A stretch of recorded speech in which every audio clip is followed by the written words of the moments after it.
Seja bem-vindo, né, Diocleciano? Lilian, Obrigado, boa querida. tarde. Paula, beijos. Anabela, muito boas tardes aqui, diretamente de Fortaleza. Um calor imenso, mas seguimos fortes, né? Bem, nessa nossa sessão, nós teremos a oportunidade maravilhosa de escutarmos trabalhos que, pelo título, já me deixaram empolgada, né? Tanto pelo tema instigante que cada um traz, como pela colaboração que eu sinto que vai trazer para o ensino de PLE.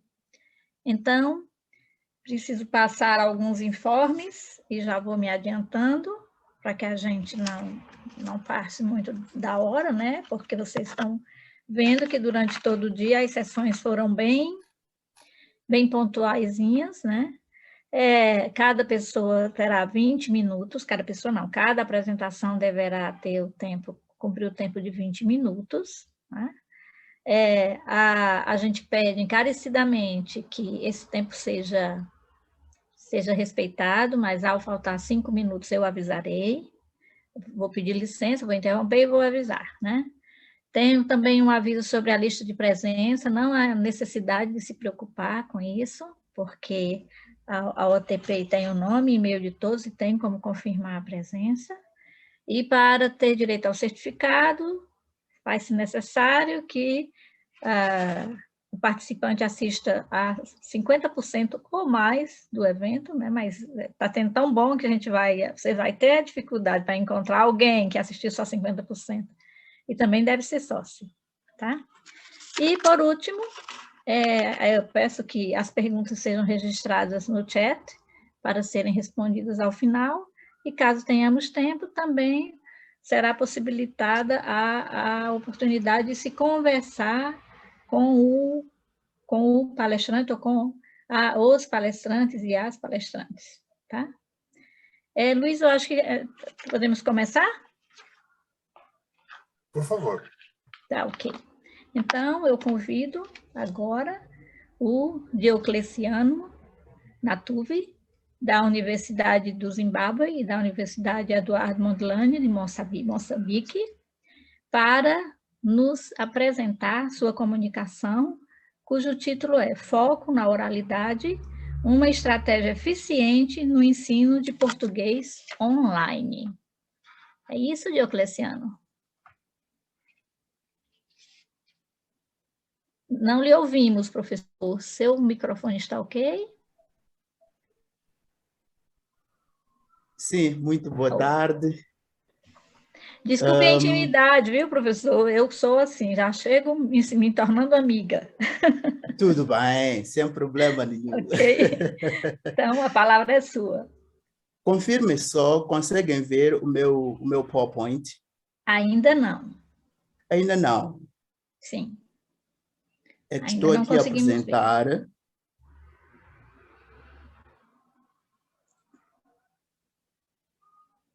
E agora? Está abrindo, mas ainda não aparece. Está sendo iniciado. Oh. Estou a tentar aqui apresentar o meu PowerPoint. Pronto, agora apareceu. Já apareceu, está certo. Já apareceu, já está ok. Ok, então. Muito obrigado. Eu sou Diocleciano Natuve. Vou aqui apresentar um trabalho que se intitula Foco na Oralidade, uma estratégia eficiente no ensino de português online. Este é um trabalho que resulta da nossa experiência como professores de português língua estrangeira durante este período de confinamento devido à pandemia da Covid-19. Tivemos que adotar a modalidade online de ensino e aprendizagem. Vou aqui contar um episódio, uma história. Começamos as aulas fizemos a primeira, a segunda, a terceira. Depois dei um trabalho para os alunos, que era escrever um diálogo. Os alunos, em casa, o que fizeram foi escrever o diálogo em inglês, depois foram fazer Google Translate e enviaram para mim. Eu vi que, bom, aquilo era Google Translate que não ajudava em nada. Tive que sensibilizar os alunos, tentar consciencializar os alunos no sentido de perceberem que o Google Translate não ajuda. Dei a segunda atividade, pensei que a minha aula de sensibilização tivesse tido algum efeito, infelizmente não. O trabalho voltou-me com marcas do Google Translate, e daí encontrei-me entre a espada e a parede, tive que pensar e decidir o que fazer para contornar a situação. Foi daí que decidi que o aluno podia fazer o que fizesse, mas tudo devia desaguar na oralidade, quer dizer, o trabalho que o aluno me devia apresentar devia ser a oralidade. Ok, em termos de objetivos deste trabalho, depois dessa experiência que nós tivemos, pretendemos propor e descrever essa estratégia de ensino de português online que consiste no foco na oralidade. Para isto, procuramos identificar e comparar produções escritas e orais. Aqui devo sublinhar que com esta estratégia de foco na oralidade, não estamos a negligenciar a escrita, nem tampouco. Também procuramos observar até que ponto esta estratégia de foco na oralidade favorece ou desfavorece o desenvolvimento das competências linguísticas.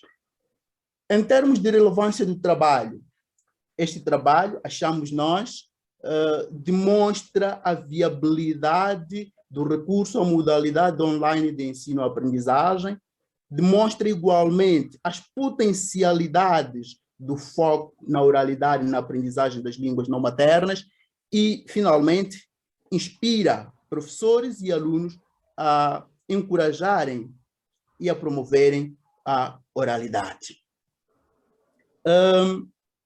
Comecemos por concordar com Anderson, que considera que a questão de aprendizagem online tem que ver com a concentração de todo o trabalho no aluno. De facto, aqui o aluno deve ser protagonista.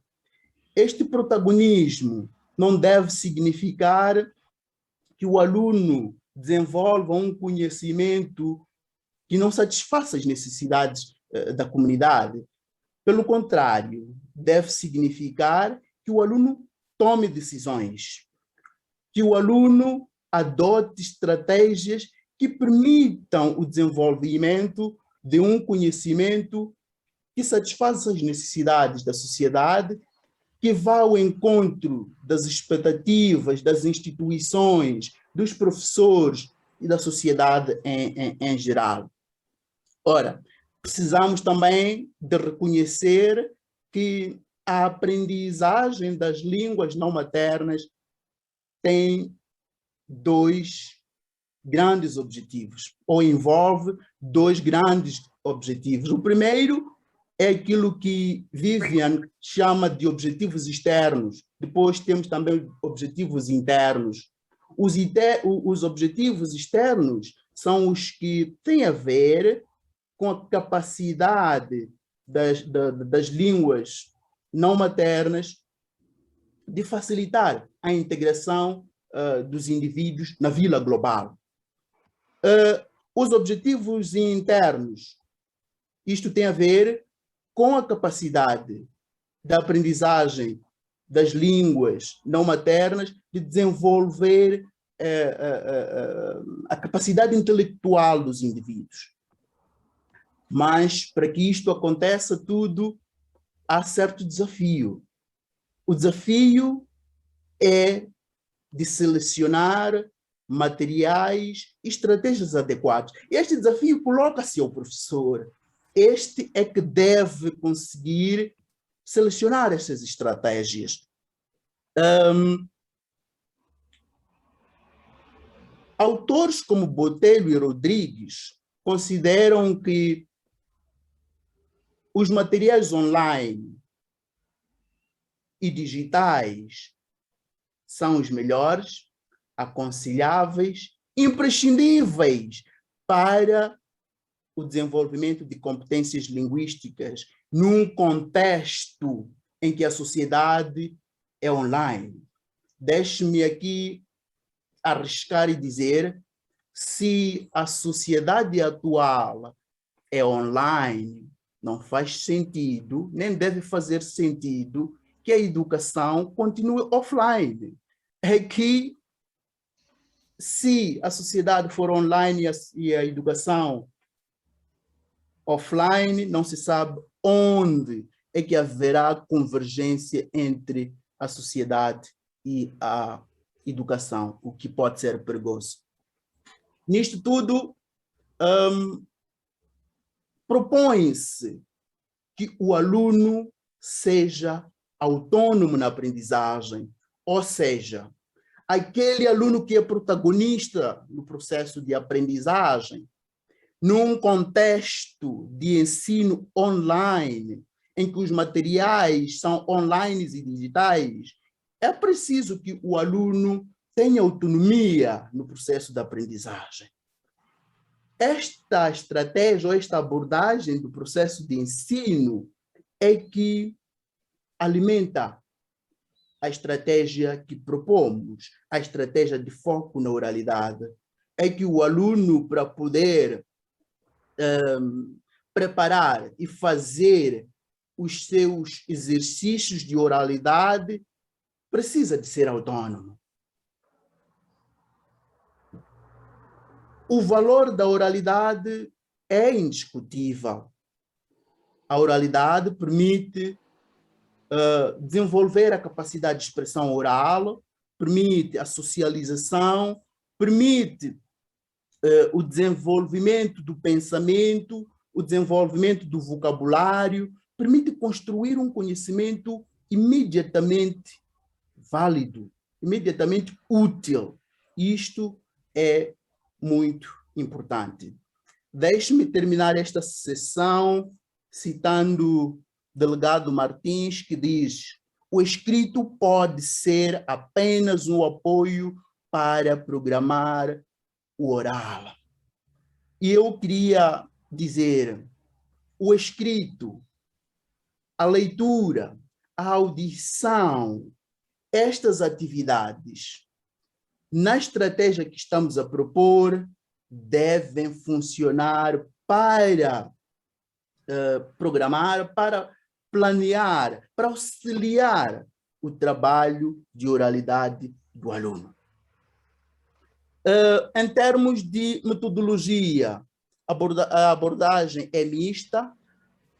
A metodologia qualitativa permite-nos discutir e descrever aspectos de concordância nominal e de concordância verbal, em consideração da norma europeia.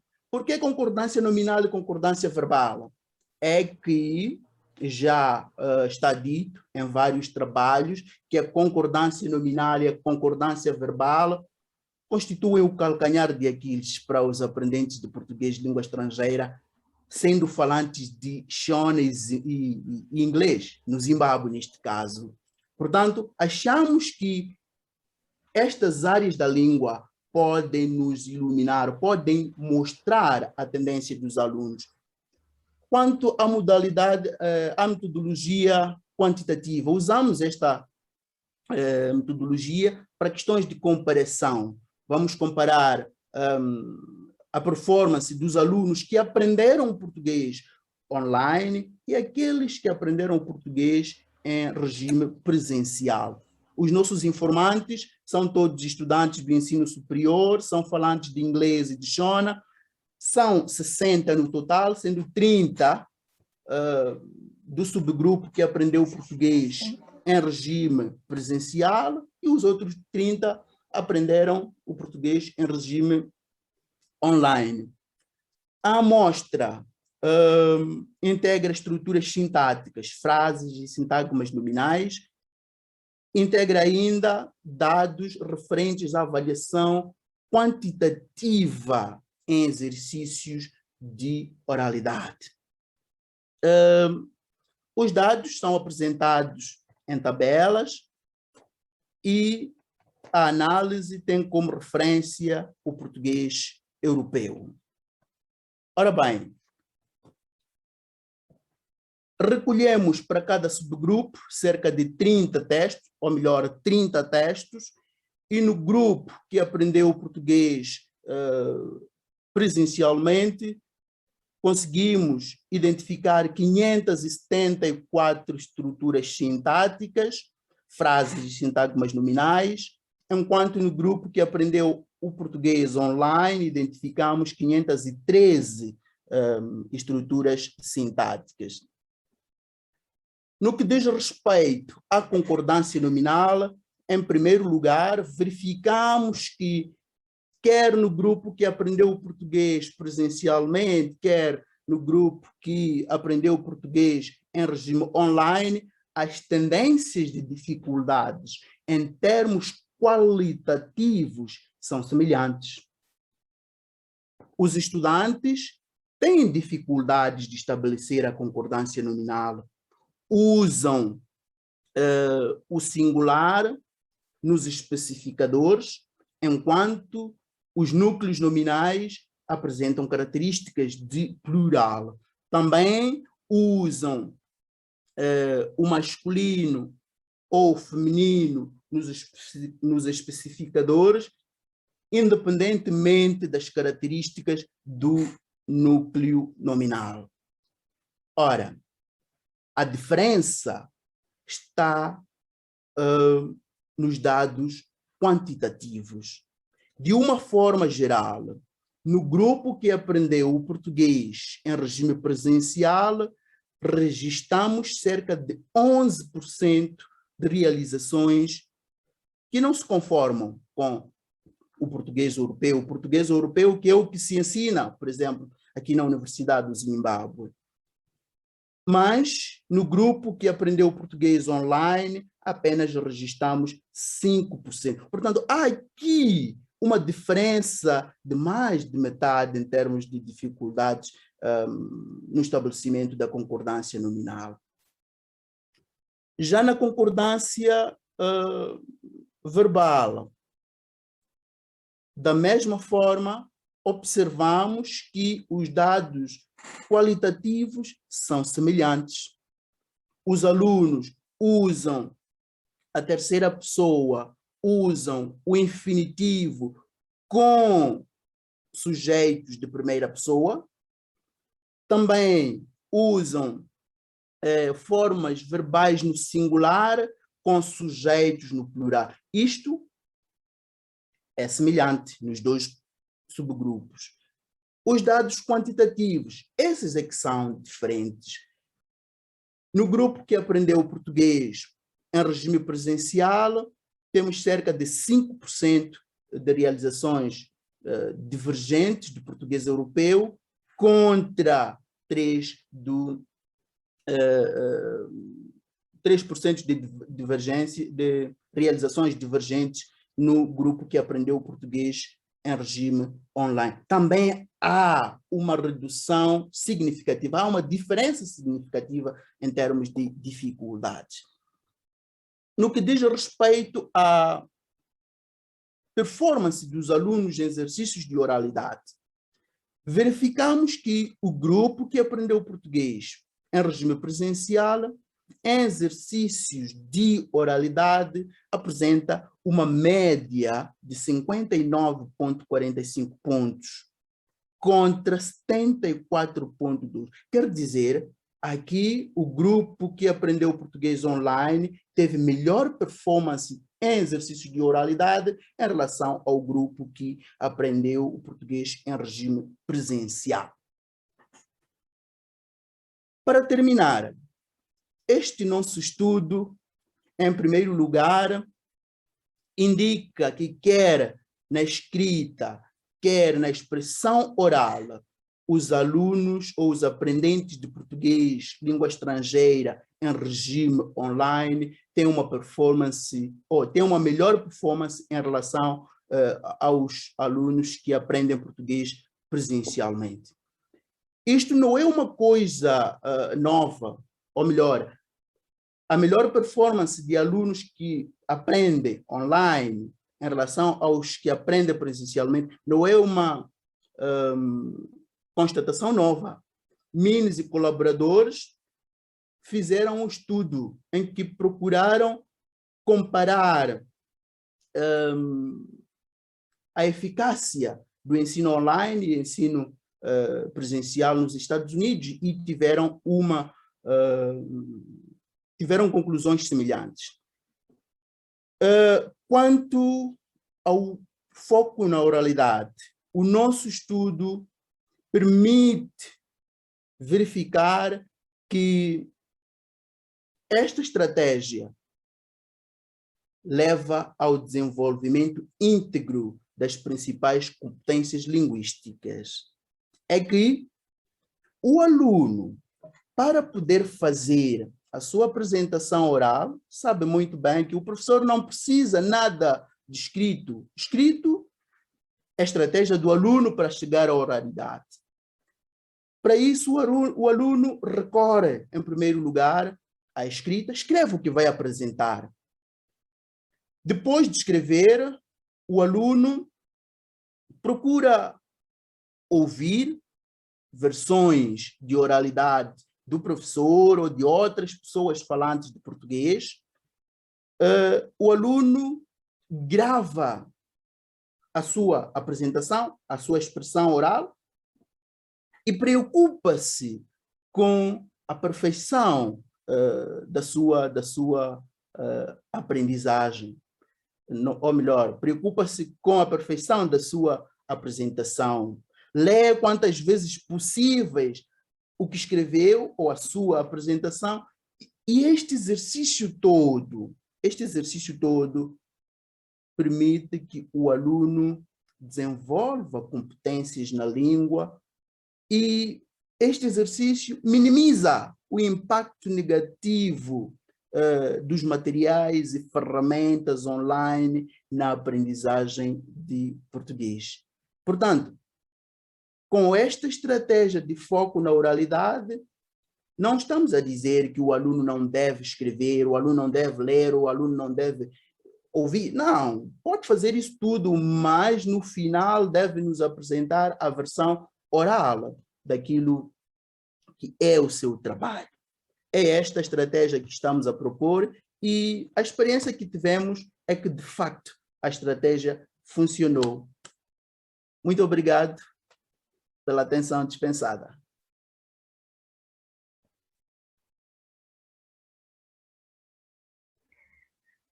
Nós aqui agradecemos, professor Diocleciano, e parabéns pela pontualidade. Extremamente no ponto.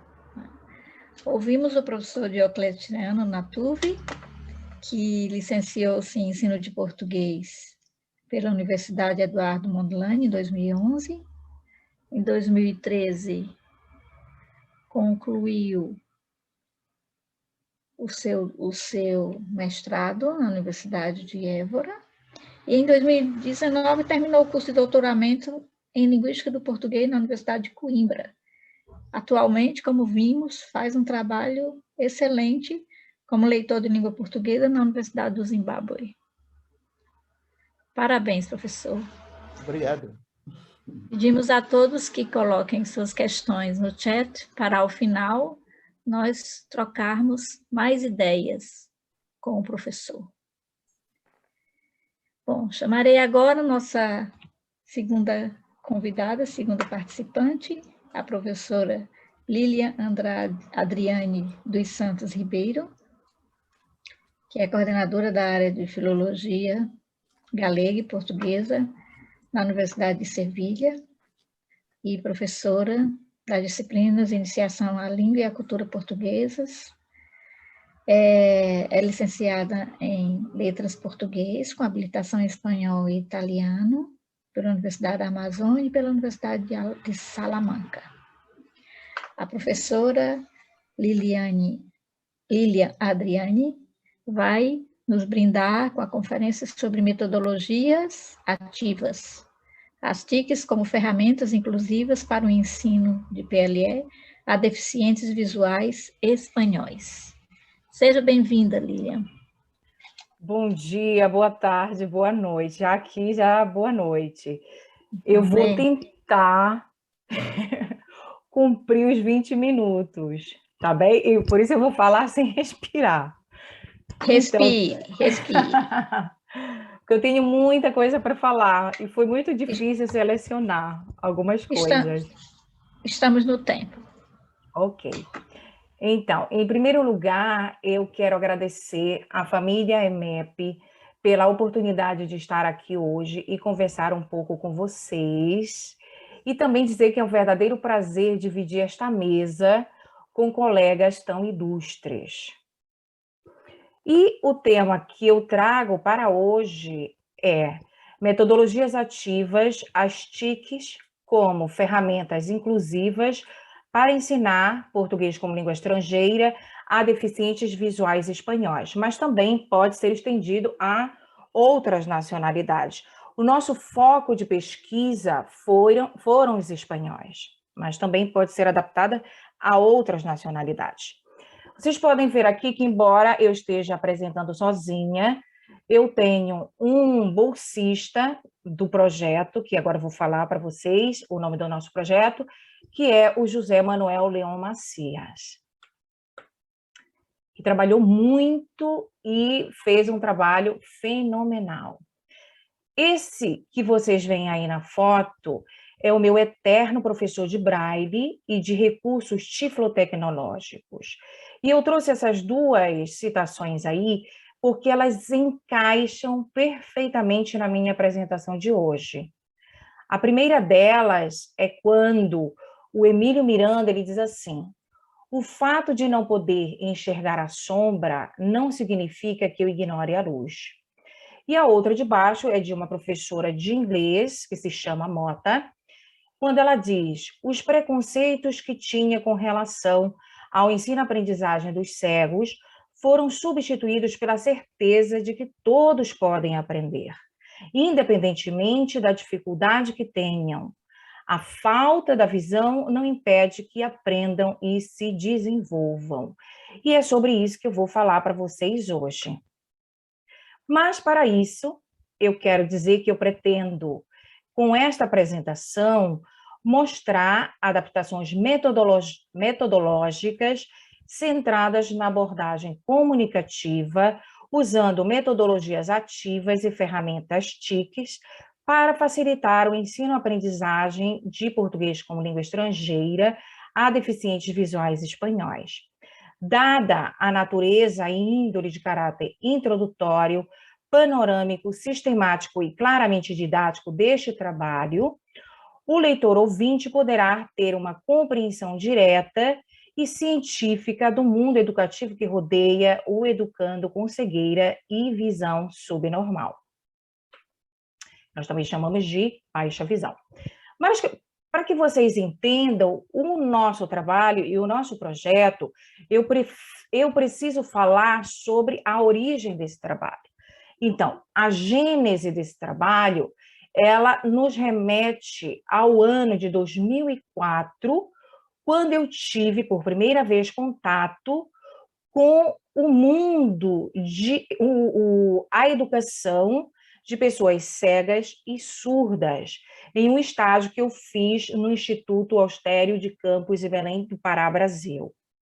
No ano seguinte, em 2005, eu comecei a frequentar duas instituições brasileiras, duas instituições públicas e brasileiras no norte do Brasil.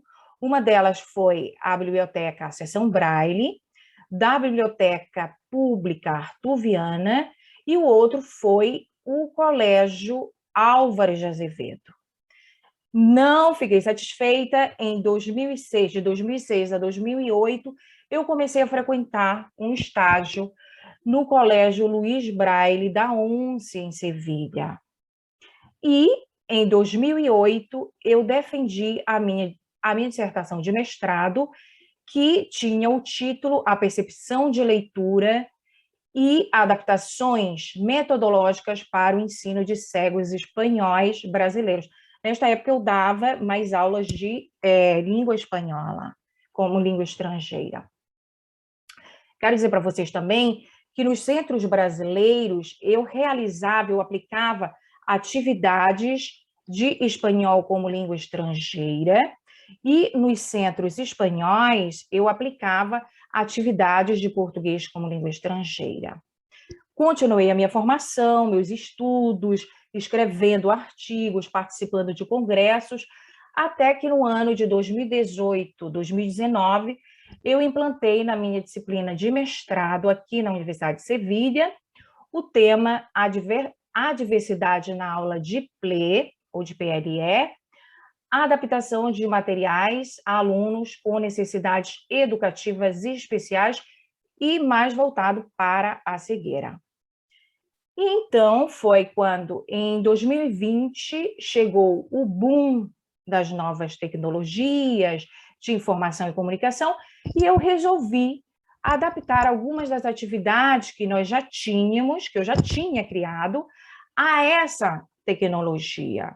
E hoje nós temos um projeto que se chama Multissensorial, e é a primeira vez que a ONCE, a Organização Nacional de Cegos Espanhóis, ela concede um bolsista para a Universidade de Sevilha, e é o José Manuel León, e ele trabalha comigo nesse projeto. Vou falar um pouquinho mais rápido. Então, o objetivo primordial do nosso projeto é propor adaptações metodológicas e atividades que superem as barreiras visiocentristas. Para alcançar esse objetivo, nós tivemos em conta vários fatores. O primeiro deles foi a heterogeneidade da cegueira, da baixa visão, da deficiência visual e também da cegueira total. Agora eu vou abrir um parêntese aqui, porque com relação à cegueira total, nós tivemos que ter em conta se essa cegueira ela é de nascimento ou em que momento da vida dessa pessoa ela apareceu. Por quê? Porque uma criança cega, ela não adquire a linguagem da mesma forma que uma criança vidente. E vidente, eu vou me relacionar à pessoa que vê, não é a cartomante, aquela que vê o futuro. A pessoa que vê. Então, o que vai acontecer aqui? Nós precisamos saber disto, porque uma criança cega, desde o nascimento, ela adquire a linguagem através de imitação, através de uma forma estereotipada. E também nós precisávamos saber o domínio que essa pessoa ela tinha de alguns conceitos, por exemplo, de cores, de formas e também conceitos abstratos, já que eles têm uma grande limitação com relação aos conceitos abstratos, porque tudo aquilo que eles não podem experimentar é mais difícil deles entenderem. Então, nós tivemos que ter em consideração tudo isso. Outra coisa que nós tivemos em consideração foram os órgãos sensoriais, as múltiplas leituras de mundo das pessoas cegas. Por quê? Porque a visão, ela concentra 80% da nossa percepção sensorial. E com a falta da visão, nós só teremos 20% dessa percepção de mundo. Então, os outros 4 órgãos, eles vão ter que assumir aqui, aliás, eles vão assumir aqui um papel importantíssimo na aprendizagem. Mas também quero abrir um parêntese aqui e deixar isso bem claro, que uma pessoa cega, ela tem as mesmas capacidades cognitivas de uma pessoa vidente, de uma pessoa que enxerga, que vê. A diferença aqui vai ser como essas capacidades elas vão ser trabalhadas e elas vão ser exploradas. Nós vamos ter que explorar essas outras capacidades. E é justamente aqui o que diz Mota, que a falta da visão produz uma reorganização dos sentidos, das funções mentais, na qual o tato, a audição, o olfato, o raciocínio, a memória, a capacidade verbal constituem outro referencial perceptivo. Então, nós vamos ter que explorar, abrir a mente e ter que ver o ensino de outra maneira. Continuo, vou mais rápido. Também tivemos em conta aqui os princípios da percepção tátil, sinestésica e da percepção áptica. Mas aqui eu quero chamar a atenção que o sentido de percepção ele é muito mais amplo, ele é muito mais complexo do que simplesmente o que os órgãos percebem, não é? Aqui nós estamos falando de como o cérebro ele vai processar essa informação, ele vai interpretar, ele vai comparar essa informação, ele vai verificar essa informação. Então, nós estamos falando aqui de capacidades cognoscitivas superiores e muito mais complexas na hora de elaborar qualquer tipo de atividade. Trouxe também alguns recursos tiflotecnológicos e outros recursos. Eu vou falar dos mais tradicionais aos mais modernos. E vou falar rapidinho para passar para a parte já da adaptação. Nós temos aqui o reglete e o furor, que também pode ser chamado de punçor. É o manual, é o mais manual, não é? Dos instrumentos que você pode escrever em braille. Nós temos a máquina de Perkins tradicional, uma variante dela que é a Nelly, que é uma mais moderna. Nós temos aqui o braille falado, que se pode escrever em braille, não é? Os textos, aqui se pode escutar através de síntese de voz, se pode conectar ao computador e ter acesso a todo o material que está aqui. Depois eu trago aqui as impressoras braille, que vocês podem ver que são enormes, são inacessíveis porque são muito caras, e também um texto, não é uma folha de um texto nosso em tinta, para fazer a impressão em braille são 5, 6 páginas, então é um pouquinho complicado. Então tem que ir também a pontos itinerários de apoio para pedir essa impressão em braille. Trouxe também aqui alguns leitores de tela, né? Esses 4 são os mais famosos, mas o mais universal é o JAWS, e no Brasil se utiliza muito o 2Vox. Depois eu trago aqui um relógio que se pode ler através da cenografia dos signos de braille, mas também há outros relógios que já são através de comando de voz, de síntese de voz, a gente já pode escutar a hora. Trouxe aqui o teclado braille, que vocês podem ver aqui, essa é na Fundação ONCE e essa aqui é na seção braille. Enquanto nós estamos lendo aqui o texto todo na tela, no ecrã, eles vão ler linha a linha através aqui do sistema braille, não é? Então, podem ver que é um processo muito mais demorado para que eles possam ler o texto, se eles não utilizam os leitores de tela. Trouxe aqui também esse adesivo braille, que é fantástico, que já se pode pôr no teclado do computador, e assim ele já tem a sinografia em relevo, não é? Facilita muito. Tenho também aqui a máquina Thermoformes, como vocês podem ver aí, que já tem a impressão em relevo, não é? De desenhos em relevo. Vocês podem ver que é uma impressão, é um desenho branco, mas se pode pintar, não é? Não quer dizer que seja um mundo que não tenha cores. Nós temos aqui o livro, que a ONCE ela foi a pioneira, que são livros em relevo, não é? São feitos manualmente. Nós já temos mapas em relevo, uma série de materiais. Trago aqui esse óculos, não é? Mas é através deste aparelho que a pessoa cega ou com baixa visão, ou que tem alguma deficiência visual, pode ler qualquer tipo de texto sem problema nenhum. E há algumas pessoas, alguns pais, que ficaram super emocionados quando compraram esse aparelho, porque podiam começar a ler livros para os seus filhos. Trago aqui também algumas apps, não é? São muitas, tive que selecionar só algumas.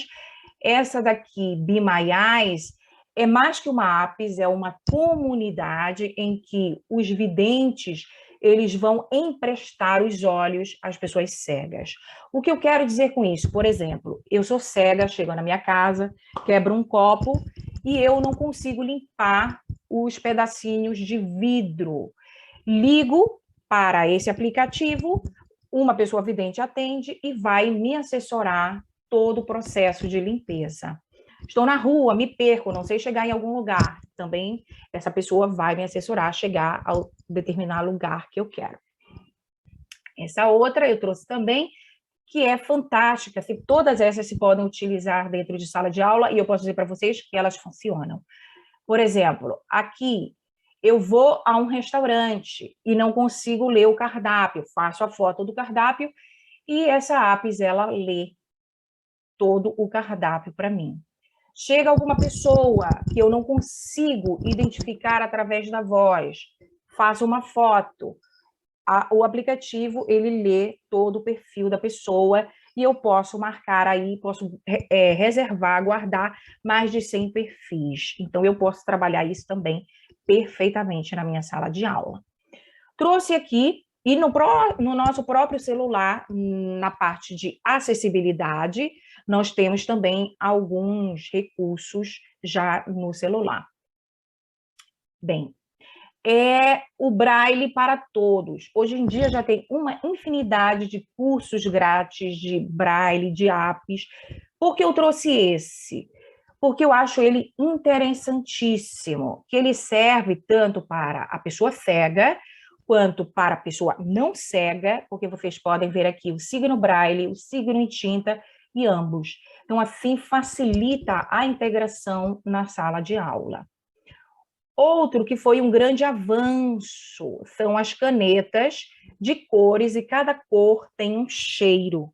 Então, isso também se pode trabalhar dentro da sala de aula. Quando, em alguma situação, tiver que trabalhar descrições, se pode aproximar a caneta e ele vai saber, ou ela, através do cheiro, que cor é.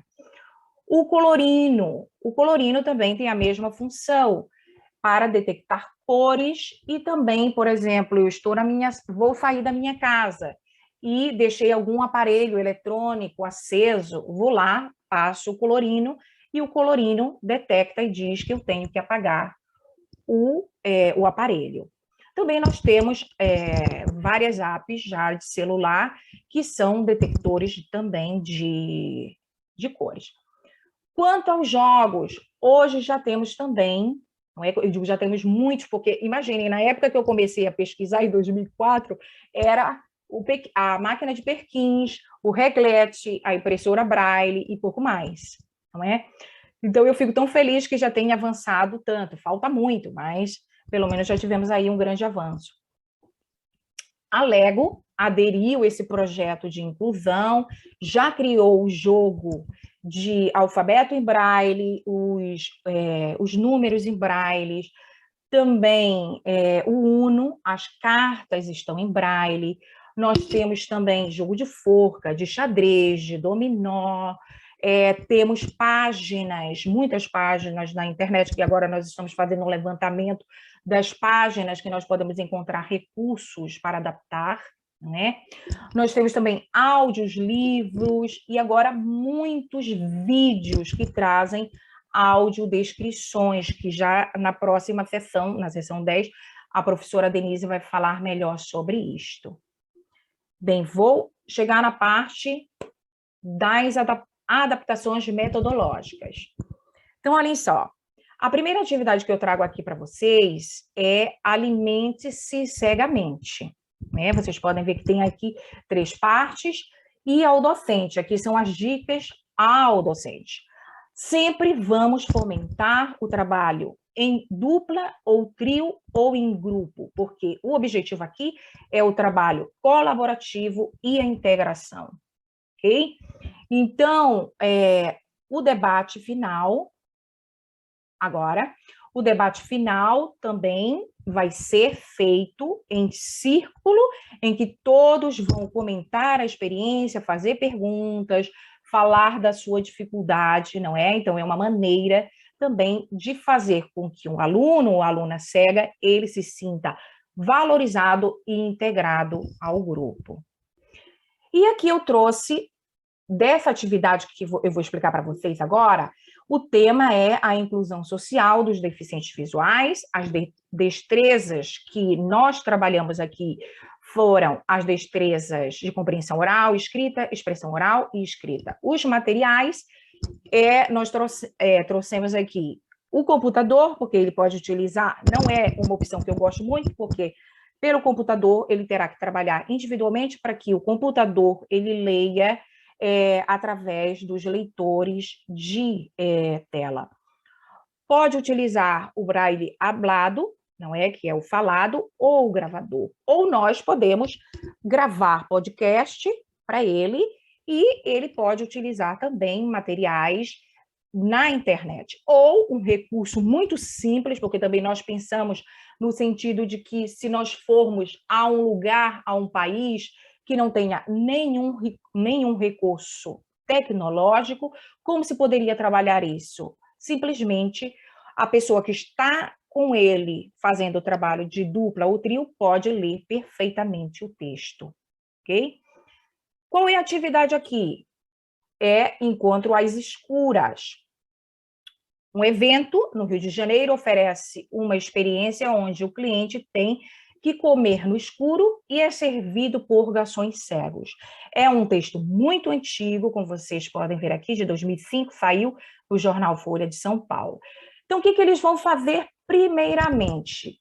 Eles vão ler o texto e eu vou preparar o corpo deles para uma atividade prática. Então, o que eles vão pensar primeiramente para se colocarem no lugar do colega cego? A sensação que eles teriam se faltasse luz à noite em um lugar que eles não tivessem nenhum tipo de recurso, nem celular, nem lanterna, nem nada. Estivesse totalmente breu. O que eles fariam? O que eles sentiriam? Então, eles já vão começar. Depois da leitura, eles vão responder essas questões que estão relacionadas com o texto. E a parte 3, o que eles vão fazer na parte 3? Eles, com os olhos vendados, menos o aluno ou a aluna cega, eles vão se levantar do lugar e vão dar 2 voltas em círculo na sala e vão tentar retornar ao lugar de origem. Muitos não conseguem, são pouquíssimos que conseguem voltar ao lugar de origem. A primeira pergunta, você conseguiu? O que você sentiu? Que sentimento lhe despertou fazer essa atividade? Foi uma atividade fácil? Foi difícil? Explique. Já é uma maneira deles terem empatia, se colocar no lugar do outro. Não é para ver que a vida dele não é fácil. Depois, nós vamos simular um roleplay igual ao texto. E os alunos videntes, eles vão ser os clientes e o aluno cego, ele vai ser o garçom. Então, eles vão ter que tocar a comida, eles vão ter que cheirar a comida, eles vão ter que comê-la e eles vão ter que descobrir que alimentos eles estão comendo. E também eles vão ter que servir água no copo. E é uma tragédia total. Então, depois eles vão ficar com toda essa curiosidade de saber como o colega faz isso. Nos últimos 15 minutos, vamos formar um círculo, e aí nós vamos conversar sobre essa atividade de hoje. Eles vão falar das dificuldades que tiveram, eles vão fazer perguntas ao colega. Dessa maneira, ele vai se sentir integrado e valorizado pelos colegas. Eu trago aqui algumas sugestões. Nós precisamos verbalizar de forma simples e falar pausadamente. Não gritar, vamos falar de forma pausada. Eu trabalho esse texto junto com a unidade de gastronomia, porque daqui eu pego o gancho e já posso criar um programa gastronômico. Eles podem procurar no YouTube vídeos que têm bastante input auditivo, mas nós temos que selecionar também os vídeos que têm audiodescrições, porque eles vão escutar tudo que o apresentador está falando, mas eles não vão ter acesso ao cenário, eles não vão saber o que está acontecendo por detrás. Então, nós precisamos procurar sempre vídeos, filmes que tenham audiodescrições. E hoje, pela internet, já tem muitos. E eu trouxe também essa segunda, vou falar bem rapidinho sobre essa segunda, e depois as considerações gerais, e termino. Essa segunda atividade, eu titulei Não é Preciso Olhar para Ver. Eu peguei um gibi da Turma da Mônica, de uma personagem que ela se chama Dorinha. E a Dorinha, como diz aqui Maurício de Souza, ela surgiu em 2004 e ela vai mostrar às crianças como ouvir o som do mundo, sentir seus perfumes e sugerir o hábito da inclusão, onde todos se tratam de igual para igual, independentemente de alguma deficiência física. E foi justamente isso que eu quis trazer para vocês. Ao docente, sempre vamos trabalhar em dupla, trio ou grupo. O tema de discussão vai ser descrição e verbos no passado e gerúndio. Aqui está na variante brasileira, mas eu também posso mostrar a variante portuguesa, dizendo com estar mais a mais infinitivo. Também vamos trabalhar as destrezas de compreensão oral, escrita, expressão oral e escrita. Aqui os materiais, nós vamos trabalhar com o computador para a leitura, nós vamos utilizar o celular para os detectores de cores, o braille falado, o gravador, pode ser também um gravador simples gravador, o colorino, as canetas de cor com cheiro, internet, por causa dos gibis, não é? Mas também, volto a repetir aqui, nós vamos precisar de audiodescrições, podcast e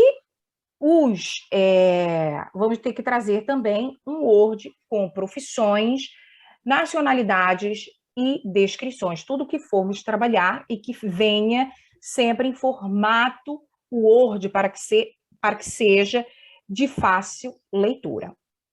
Então, olha só. Lilian, sim. Tem uma boa notícia para você. Ai, diga. Os nossos colegas estão com dificuldade de entrar, os que entrariam logo depois de você. Então, você vai ganhar mais alguns minutos e depois, ao mesmo tempo, para o professor Diocleciano Naturi expandir mais sua fala. Muito bem, eu agradeço. Vocês não sabem o quanto eu fico feliz em ouvir isto. Então, olhem, eu trouxe aqui o gibi e vou mostrar para vocês aqui. Deixa eu só arredar um pouquinho para cá e venho aqui nesta parte. Ok, aqui, ó. Então, o que acontece aqui? Esse gibi da Turma da Mônica é justamente da Dorinha. Vejam aqui, elas estão numa lanchonete, não é? E o título do gibi é Eu Reparei que Você Não Reparou. Então, elas estão aqui lanchando e passa o Paulinho, que é esse gatinho. As três videntes, o que elas fazem? Elas começam a elogiar e a descrever o Paulinho, mas superficialmente, só aquilo que os olhos conseguem ver, não é? E a Dorinha, que é a menina cega, ela vai dar um banho de descrição nas outras. O que ela vai fazer? Ela vai dizer de onde ele vem, por causa do cheiro que ele vem da natação, que tipo de roupa ele está utilizando, que cor é a roupa, devido ao barulho e também do clube de natação, o tipo de pulseira que ele usa, que é de prata, perdão, de prata, e também ela vai dizer que ele leva dentro do pacote, que vocês podem ver aqui no início, trufas de cereja. Então, as outras três, elas ficam alucinadas, não é? No final, elas riem e a Mônica acaba dizendo à Dorinha de que quanto mais te conheço, mais descubro que não é preciso olhar para ver. Então, é justamente isso, pensando no nosso projeto multissensorial, que nós estamos desenvolvendo atividades com outras percepções, para que sejam desenvolvidos os outros órgãos do sentido, não é? Para a aprendizagem. Depois de fazer a parte 1, que é a leitura do texto, fazer a compreensão da leitura, nós vamos para a parte 3. O que é a parte 3? Nós vamos fazer a brincadeira da cabra cega.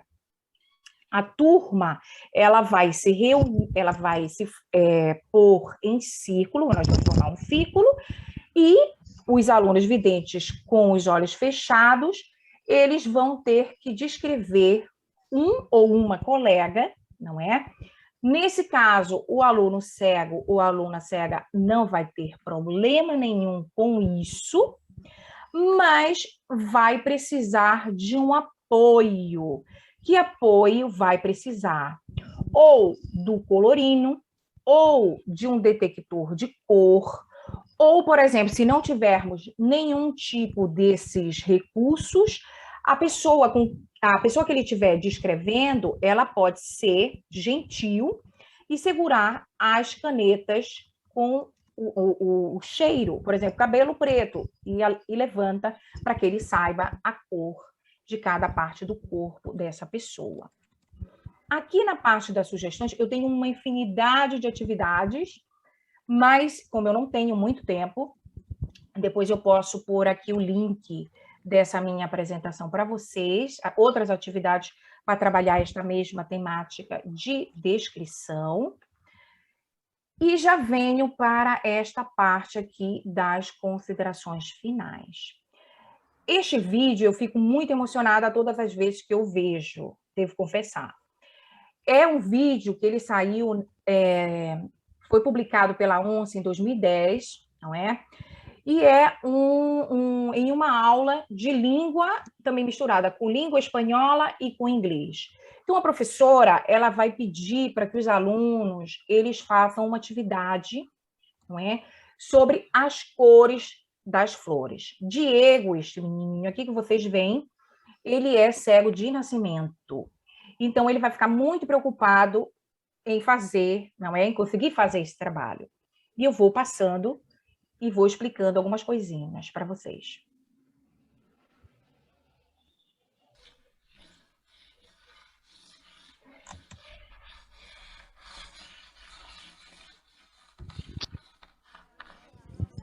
Bien, chicos, silencio ya.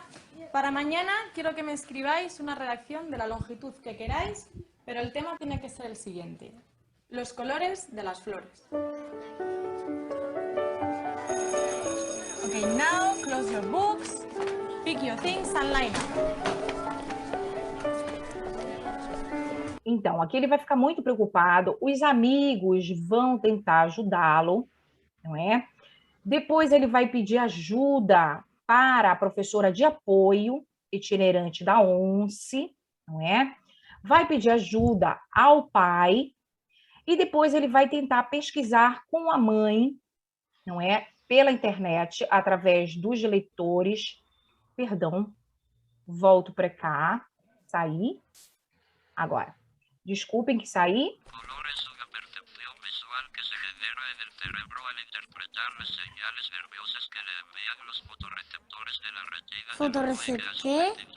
E é justamente aquilo que eu falei para vocês, coisas que eles nunca puderam experimentar, eles não vão saber os conceitos. E aqui a mãe vai ler um livro para ele em relevo da ONCE, e é quando ele vai ter a ideia de como ele vai fazer esse trabalho. El caracol y el pajarito se pusieron a discutir quién se quedaba con la flor. Y el pajarito A ver, le dijo... mamá, repíteme esa parte. El caracol y el pajarito se pusieron a discutir quién se quedaba con la flor.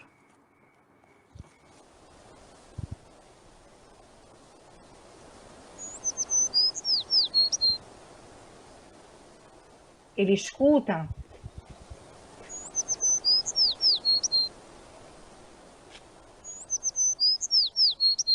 Venga, mamá, corre, que tengo una idea. e aí ele sai correndo, vai digitar o trabalho através da máquina de Perkins.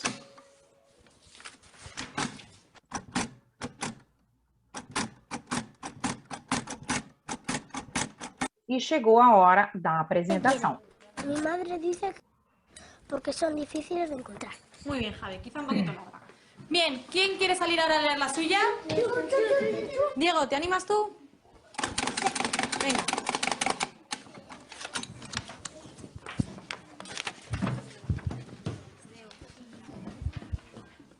Las flores son de color pajarito y hay muchos colores de flores. Por eso hay tantos pajaritos, porque hay un pajarito para que cada flor tenga su color. También hay flores color abeja o color vaquita del campo. En el campo de... Bem, e o que eu quero dizer com isso? Que nós temos que abrir a nossa mente e aceitar que há muitas formas de aprender. Com isso, termino. Me desculpe pelo tempo. Muito obrigada. Deixo aqui também o meu contato e fico à disposição das perguntas. Obrigada.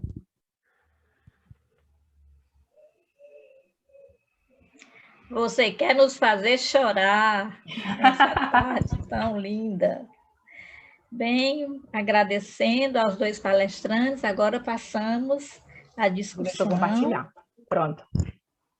Muito obrigada. A primeira pergunta vai para o professor Diocleciano, foi feito pela Rosana Ortega Garcia, minha querida colega de Madrid. Esses resultados, professor Diocleciano, superiores, se devem a um melhor material de aprendizagem ou ao fato de que o aluno assume melhor sua parte do processo quando em aula, talvez porque quando em aula, talvez ele relaxe mais, deixe nas mãos do professor em lugar de se responsabilizar por sua parte. Qual a sua percepção sobre isso? Compreendeu a pergunta ou quer que eu repita? Não estamos lhe ouvindo, professor Diocleciano. Sim, muito obrigado. Compreendi a pergunta. Quando o aluno apresentou-me trabalhos traduzidos no Google, tinha os mesmos materiais que eu fornecia quando o aluno... ou que eu fornecia quando comecei a implementar a estratégia de foco na oralidade. Portanto, eu acho que esses resultados têm sim que ver com os materiais, mas também com a questão de responsabilidade que o aluno tomou quando se apercebeu que a estratégia de Google Translate já não tinha validade, o professor não aceitava, mandava tudo voltar, inutilizava tudo. Eu acho que a partir desse momento o aluno tomou responsabilidade. A estratégia de foco na oralidade, de facto, requer a questão de autonomia. Portanto, eu dei aquilo que o aluno precisava para ele poder dar-me o que eu queria. Deixei que o aluno fosse ao Google, se quisesse ir ao Google para traduzir, desde que me apresentasse todo o trabalho oralmente. E este exercício de apresentar os trabalhos, de se dirigir ao professor oralmente, obrigava, em primeiro lugar, que o aluno escrevesse, que o aluno lesse, que o aluno ouvisse outras apresentações, outras leituras, e isto tudo desenvolvia a capacidade linguística integral. E devo dizer que os alunos fizeram, no final, um exame semelhante do que os que tinham feito o ensino presencial escreveram e conseguiram ter resultados melhores do que aqueles que tinham feito o ensino presencial. Portanto, aqui eu acho que sim, a questão do material contribuiu, mas também a questão de autonomia, a questão de responsabilidade. O aluno mudou, tomou responsabilidade no processo de aprendizagem. Isso é que conduziu a esses resultados positivos que apresentei. Obrigado. E então, Rosana, resposta satisfatória? Totalmente, totalmente. É que houve realmente muita mudança, né, no material que a gente consegue ter agora para poder utilizar. Mas, por outra parte, eu também percebi isso, que o aluno assumiu a parte dele, porque antes a gente era um pouco babado aluno, né? E agora não, o aluno viu que ele vai precisar. E, efetivamente, ao colocar uma tarefa como essa, o único jeito é o aluno aprender, porque senão ele não vai conseguir fazer tarefa. Então, ele tem que realmente seguir esses caminhos que, né, que o professor comenta. Muito legal a estratégia, muito bom. Eu gostei de ver. Legal. Bom. Bom, foram inúmeros os elogios às duas apresentações, né? Temas valiosíssimos, apresentações relevantes, uma tarde muito repleta, né? A Lilian, a Rosana também sinaliza aqui, complicado contexto, mas excelentes soluções. Né, Lilian? Lilian, eu vivenciei uma experiência parecida com essa no Instituto de Educação do Ceará, e também essa estratégia era utilizada com os alunos videntes, né, de vendar os olhos para que eles tivessem a mesma experiência que os outros alunos. Mas alguns se recusavam. Isso aconteceu? Uau! Não, nunca. Mas eu também quero deixar claro aqui que, por exemplo, eu trabalho atividades de integração, não é? Que o tema ele é de deficiência visual, né? Sempre pego para que eles se coloquem no contexto, na pele do outro. Mas também nós não podemos trabalhar somente esses temas. Nós temos que avançar na grade curricular e nós temos que trabalhar, não é? O que nos pede a grade curricular. E o que nós fazemos? Qual é o objetivo? Esse projeto, para que vocês vejam que é o projeto da minha vida. Eu comecei em 2005 e olhem quantos anos aí. Então, ele teve várias fases, não é? Primeiro teve a fase de levantamento de legislação, que a legislação é totalmente diferente da Espanha para o Brasil, não é? Então, foi um trabalho muito moroso e muito difícil. Depois, nós tentamos adaptar somente as atividades, não é? No âmbito mais próximo, assim, não utilizando as tecnologias, utilizando materiais didáticos manuais, recursos manuais. E, claro, agora com o boom das tecnologias, nós precisamos também fazer com que esses alunos eles tenham acesso, não é? Que quando eles começaram a utilizar o computador, foi uma grande evolução. não é? Então, eu quero que vocês entendam que nós não trabalhamos só temas, assim, que a gente faz atividades fechando os olhos. Não, isso é impensável, porque senão seria, não é? Nós trabalhamos atividades, digamos, entre aspas, normais, mas nós adaptamos a realidade desse aluno, não é? Para que ele se sinta integrado, não é? Isso. Muito obrigada. E nós temos... porque o problema de uma pessoa cega não é o cognitivo, não é? Eles têm problema com a lateralidade, com o espaço físico, não é? Então, tudo isso nós tivemos em consideração.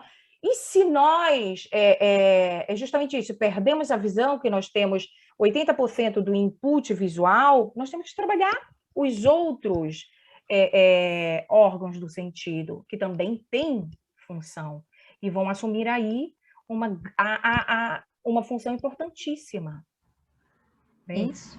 Em outro momento eu falo das atividades normais que estão adaptadas. Agora nós estamos no processo, nós ganhamos agora o projeto que se chama Multissensorial, e a ONCE nos concedeu agora um bolsista, não é? Então, agora em 2021, nós estamos num processo ainda de criação. Primeiro, nós estamos pesquisando todos os recursos tecnológicos, as ferramentas TIC que podemos utilizar, e já depois o segundo passo vai ser adaptar todas essas metodologias a esses recursos digitais. Certo. A professora Augusta Vono pergunta: Lilian, quem são os alunos que têm aula junto com os alunos cegos? Há algum motivo especial? Não, porque olha só, aqui no sentido aqui no âmbito espanhol, os alunos cegos, primeiro eles vão aos centros de reabilitação. Os centros de reabilitação aqui na Espanha, eles são o Centro ONCE, né, da Organização Nacional dos Cegos Espanhóis. Então, eles vão se reabilitar para viver em sociedade. Então, quando eles saem daí, eles já têm uma autonomia muito grande, não é? Eles já podem viver sozinhos, porque eles não aprendem só, eles não são só escolarizados. Eles recebem aí, digamos que um treinamento, uma formação para a vida diária, como eles vão cozinhar, como eles vão passar roupa, como eles vão pegar um transporte público, eles vão ter aí uma educação para que eles sejam autônomos. Quando eles saiam daí, eles possam viver de maneira autônoma na sociedade. Quando eles saem daí, eles já vão para ou colégio público ou para a universidade, não é? E aqui, por exemplo, eu, quando comecei em 2007 a dar aula de português como língua estrangeira aqui em Sevilha, nós tivemos um aluno, eu não vou dizer quem é, porque é um aluno muito famoso de Cádiz, e foi um dos primeiros alunos que ele teve acesso à universidade, não é? Então, foi uma coisa assim fabulosa, foi uma coisa, digamos que uma missão, não é? Muito difícil, porque antes a gente tinha essa parte teórica e depois tinha que colocar na prática, não é? E ele ia para a universidade, fazer o curso dele de idiomas, não é? Uma pessoa normal, como nós, como todos nós. E tem as mesmas capacidades, a mesma inteligência que nós, só que eles aprendem de outra maneira. De outra maneira. Justamente o que eu pus assim, eu não acredito, e hoje eu digo para vocês, eu não acredito que uma pessoa aprenda só enxergando, porque nós podemos aprender de outras maneiras. E eu tive que rever muitos conceitos, eu confesso para vocês. E aqui sabe... Pois não, professora Augusta. Desculpa, eu vou te interromper. Eu tive uma aluna cega, e nos meus 40 anos de aula, ela foi a figura que nunca vai sair do meu coração. Com certeza. Nunca. Com certeza. Eu tive um respeito por ela e, incrível que pareça, ela era a melhor aluna da sala. Inteligentíssima. inteligentíssima. Sim. E hoje... Felizmente, Augusta, o teu coração é muito grande e a gente cabe todos aí, né? Verdade, cabe muita gente. Mas ela se apegou tanto a mim e eu a ela, nós ficamos amigas e a gente se fala até hoje pelo WhatsApp, e é uma pessoa como vocês, como nós, como qualquer outra pessoa. E tinha uma colega ao lado dela que a ajudava, era outro anjo de guarda que andava do lado dela.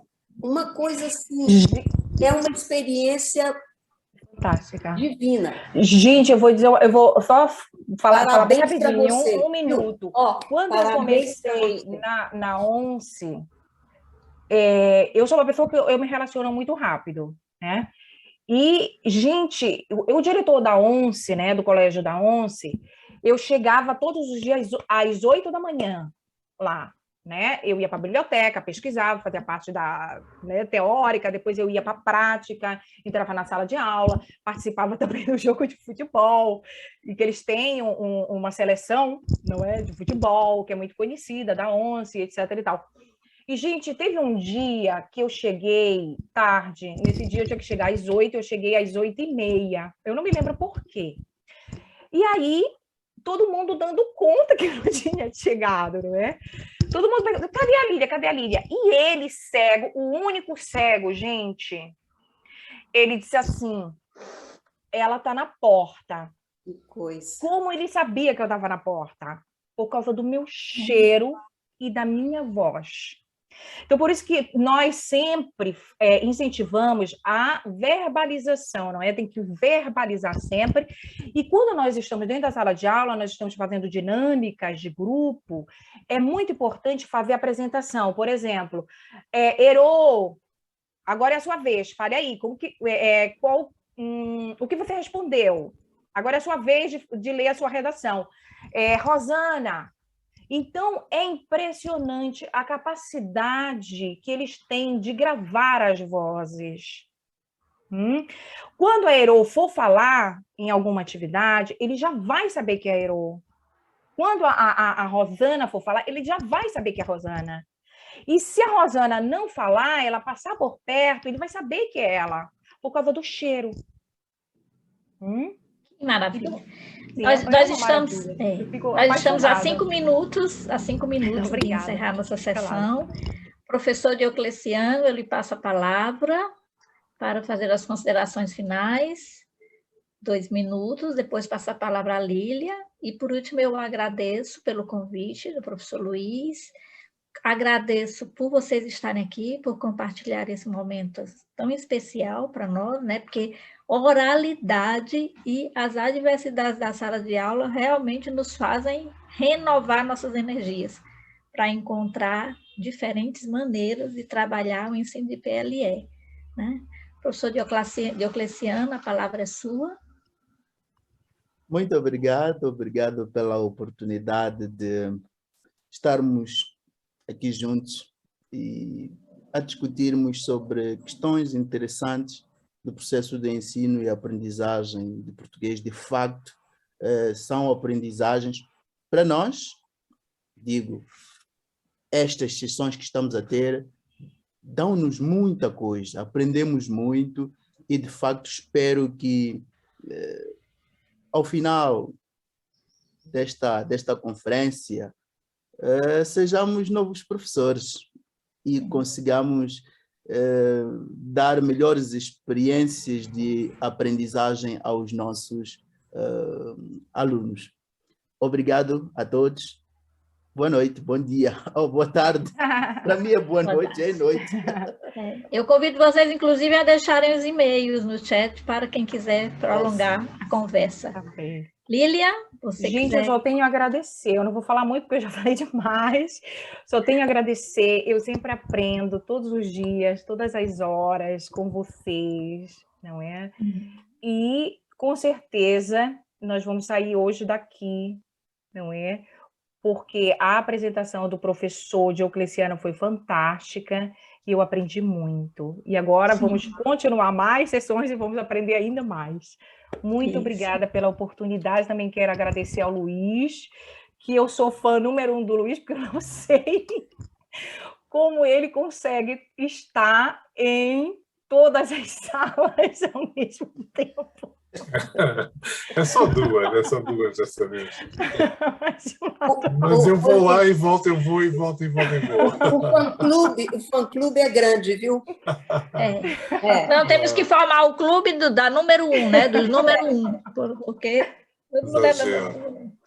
Pois agradeço a todos, professor Augusto, professora Rosana, Luiz, Diocleciano, Tatiana, Eliane Vitorino, todas as pessoas que ficaram aqui conosco. Convido vocês a fecharem esse link, irem à programação, entrarem na próxima sessão, nas próximas sessões, porque teremos mais 2, e deixo aqui o meu abraço enorme a todos, dizendo que foi um prazer imenso estar aqui com vocês. Luiz? Obrigado, Irão. Obrigado por tudo. Muito obrigado a vocês pela ótima mesa e nós vemos já na sessão a seguir, ok? Até já. Um abraço grande. Tchau. Beijo.